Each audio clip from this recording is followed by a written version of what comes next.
আসসালামু আলাইকুম। বাংলা সংবাদে সবাইকে স্বাগত জানাচ্ছি। আমি চিন্তিয়া হক। শুরুতেই সংবাদ শিরোনাম।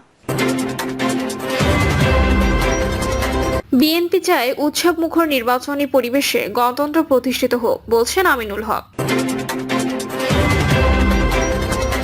এদিকে ঐক্যমত্যের সংলাপ, বিএনপির কিছু ছাড়, জামায়াতের বয়কট, এনসিপির অভিযোগ। জানাবো জুলাই সনদ বিচারের দাবিতে কর্মসূচিতে যাচ্ছে এনসিপি। এবং সর্বশেষ জানাবো আবার ভাঙনের মুখে জাপা, জিএম কাদেরকে মাইনাসে সক্রিয় জ্যেষ্ঠ নেতারা। শুনছিলেন সংবাদ শিরোনাম, এবারে বিস্তারিত। বিএনপি চায় উৎসবমুখর নির্বাচনী পরিবেশে গণতন্ত্র প্রতিষ্ঠিত হোক, বলছেন আমিনুল হক।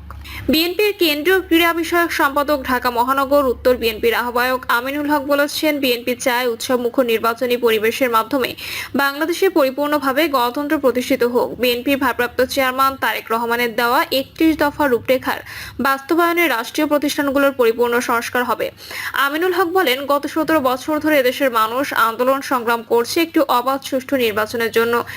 সেই কাঙ্ক্ষিত নির্বাচনের জন্য বাংলাদেশের মানুষ অধীর আগ্রহে অপেক্ষা করছে। তিনি বলেন, বাংলাদেশে গত 17 বছর যে স্বৈরাচার ছিল, ভবিষ্যতে আমরা আর কোনো স্বৈরাচার দেখতে চাই না। আমরা চাই বাংলাদেশ হিসেবে সকলে একসঙ্গে শান্তিপূর্ণভাবে বসবাস করতে, যেভাবে আমরা সকলে স্বাধীনভাবে নিজেদের মতামত প্রকাশ করতে পারবো। 2014 সালে কালশির উর্দুভাষীদের কুর্মিটোলা ক্যাম্পের ইতিহাসে জঘন্যতম বর্বরচিত হত্যাকাণ্ডের কথা উল্লেখ করে আমিনুল হক বলেন, এদেশের সাধারণ মানুষের ভোটে বিএনপি রাষ্ট্র ক্ষমতায় এলে যারা এই হত্যাকাণ্ড চালিয়েছে, দ্রুত সময়ে তাদের প্রত্যেকের বিরুদ্ধে মামলা করে আইনের আওতায় এনে বিচার করা হবে। উর্দুভাষী বিহারীদের উদ্দেশ্য করে তিনি বলেন, দীর্ঘ 17 বছর বিএনপি নেতাকর্মী সহ এদেশের সাধারণ মানুষ স্বৈরাচার শেখ হাসিনার পতনের আন্দোলনকে নিশ্চিত করার জন্য আপনারা সকলে একসঙ্গে কাজ করেছি। আপনারা সকলেই বাংলাদেশে, আমি আপনাদেরকে আলাদা করে দেখতে চাই না। আপনারা আমার পরিবারের এক একজন সদস্য। আপনাদের সুখ দুঃখে সবসময় আমি আপনাদের পাশে আছি এবং থাকবো।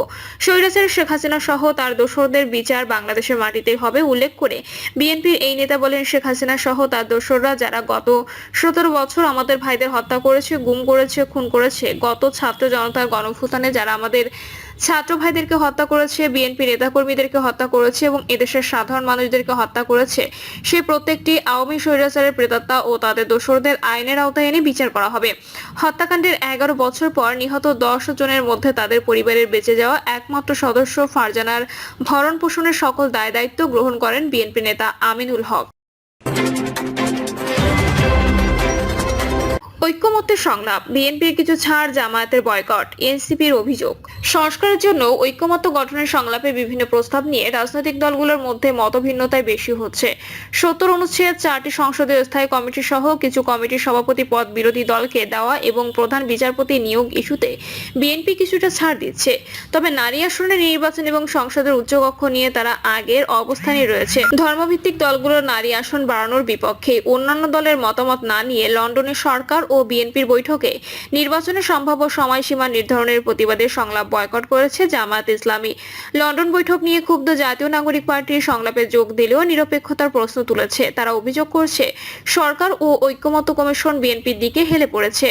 ঘোষণা ছাড়াই অনুপস্থিত জামায়াত। গতকাল বেলা 11টায় শুরু হওয়া দ্বিতীয় ধাপের এই সংলাপে পূর্ব ঘোষণা ছাড়াই অনুপস্থিত থাকে জামায়াত।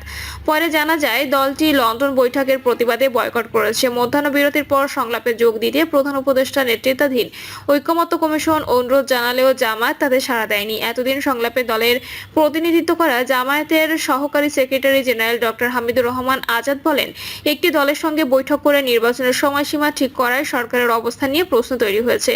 এর প্রতিবাদে জামায়াত সংলাপে যায়নি। সরকার অবস্থান পরিষ্কার করবে বলে জামায়াত আশা করে।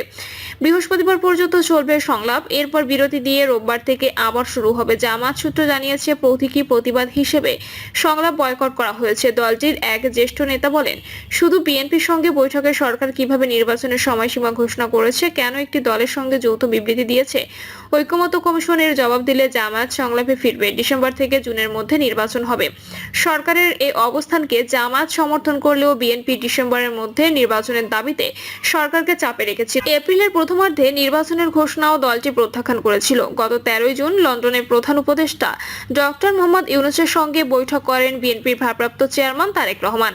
বৈঠকের পর যৌথ বিবৃতিতে বলা হয়, সংস্কার ও বিচারের অগ্রগতি সাপেক্ষে আগামী ফেব্রুয়ারিতে নির্বাচন হতে পারে।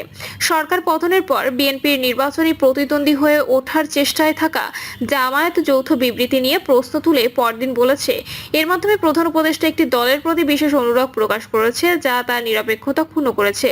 আলোচনা চলার এক পর্যায়ে প্রধান উপদেষ্টার প্রেস সচিব শফিকুল আলম ফরেন সার্ভিস একাডেমিতে আসেন। জামায়াতের অভিযোগ বিষয়ে তিনি বলেন, সরকার নিরপেক্ষই রয়েছে। জামায়াত 14 জুন বিবৃতিতে বলেছিলেন, প্রধান উপদেষ্টা একটি দলের সঙ্গে বৈঠকের পর যৌথ বিবৃতি দেওয়ায় আগামী নির্বাচন অবাধ, সুষ্ঠু ও গ্রহণযোগ্য হবে কিনা আশঙ্কা তৈরি হয়েছে। এটি নিরসনে প্রধান উপদেষ্টার ভূমিকা জাতির সামনে স্পষ্ট করা হবে বলে জামায়াত আশা করে। বিএনপি সহ সব দল 70 অনুচ্ছেদ শিথিলে একমত। এনসিপি, ইসলামী আন্দোলন, এবি পার্টি সহ কয়েকটি দলের প্রস্তাব, দলীয় এমপিরা অর্থ বিল এবং আস্থা ভোট পাবে বাদে অন্যান্য বিষয়ে ভোটদানে স্বাধীন থাকবেন। তবে বিএনপি প্রস্তাব করেছে এই বিষয় ছাড়াও সংবিধান সংশোধন এবং যুদ্ধাবস্থায় এমপিরা দলীয় সিদ্ধান্ত মেনে ভোট দেবেন। দলটির স্থায়ী কমিটির সদস্য সালাউদ্দিন আহমেদ বলেছেন, 70 অনুচ্ছেদ নিয়ে দুটি বিষয় ঐক্যমত হয়েছে। বিএনপি নোট অফ ডিসেন্ট নিয়ে একমত হয়েছে। এতে বলা থাকবে, বিএনপি নির্বাচনী ইস্তেহার সংবিধান সংশোধন এবং যুদ্ধাবস্থার বিষয়টি থাকবে। পরবর্তী সময়ে যাতে প্রশ্ন না ওঠে সেজন্য ইস্তেহার প্রতিশ্রুতির মাধ্যমে ক্ষমতায় গেলে 70 অনুচ্ছেদ সংশোধন করবে বিএনপি। বিএনপি নারী আসন 100 নির্ধারণের পক্ষপাতী, তবে সরাসরি নির্বাচন নয়, বিদ্যমান পদ্ধতিতে আসন বন্টন চায়। সালাউদ্দিন আহমেদ বলেন, সরকার রাজনৈতিক দলগুলোর সঙ্গে আলোচনা না করেই বিচারপতি নিয়োগ কাউন্সিল অধ্যাদেশ করেছে। বিএনপি এই আইনের পক্ষে। অধ্যাদেশটি যখন সংসদে পাশ করা হবে তখন কিছু পরিবর্তন আনা যেতে পারে। বিএনপি বিচার বিভাগের স্বাধীনতার পক্ষে। বিচারপতি নিয়োগ প্রক্রিয়া স্বচ্ছ হলে, জ্যেষ্ঠতম 2 জন থেকে প্রধান বিচারপতি হলে সমস্যা নেই। দ্বিকক্ষ সংসদ নির্বাচনে 31 দফায় রয়েছে জানিয়ে সালাউদ্দিন আহমেদ বলেন, অধিকাংশ দল এতে একমত, তবে কিছু আপত্তিও রয়েছে। উচ্চকক্ষে নির্বাচন কিভাবে হবে এই আলোচনা এখনো হয়নি। নিজ নিজ দলে আলোচনা করে মতামত জানাবে। এনসিপির অভিযোগ, সরকার ও কমিশনের নিরপেক্ষতা প্রশ্নবিদ্ধ বলেও অভিযোগ করে এনসিপি জ্যেষ্ঠ যুগ্ম আহ্বায়ক আরিফুল ইসলাম আদি বলেছেন, জুলাই সনদ বাস্তবায়নে সরকার গণভোট থেকে সরে গিয়ে একটি দলের কথা মেনে সংসদ নির্বাচনের দিকে গিয়েছে। একটি দল এবং তাদের সমমনাদের প্রাধান্য দিয়েছে কমিশন। এনসিপি জ্যেষ্ঠ যুগ্ম সদস্য সচিব ডক্টর তাসনিম জারা বলেন, 100 সংরক্ষিত নারী আসন সরাসরি নির্বাচন হতে হবে। উচ্চকক্ষের আসন অবশ্যই সাধারণ নির্বাচনে রাজনৈতিক দলগুলোর প্রাপ্ত ভোটের অনুপাতে বণ্টন করতে হবে।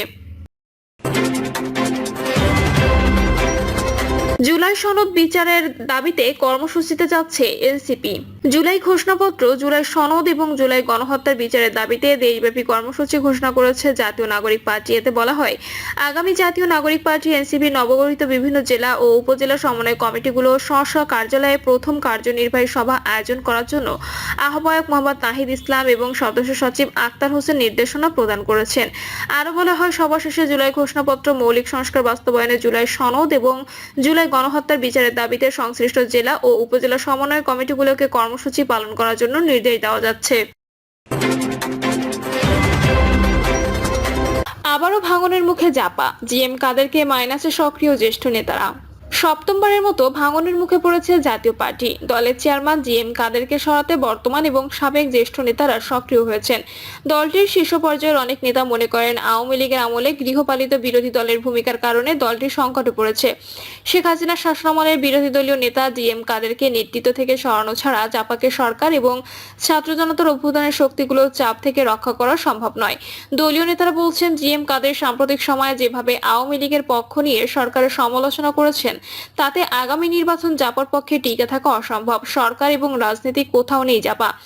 তাই জিএম কাদেরকে সরিয়ে নতুন নেতৃত্বের অধীনে বিএনপি সহ অন্য দলগুলোর সঙ্গে সহযোগিতা সম্পর্কের মাধ্যমে নির্বাচনে জাপাকে টিকিয়ে রাখার চেষ্টা করতে হবে। প্রিয় দর্শক, এই ছিল এখনকার সর্বশেষ সংবাদ। আপডেট সব সংবাদ পেতে চ্যানেলটি সাবস্ক্রাইব করে বেল আইকনটি ক্লিক করে রাখুন।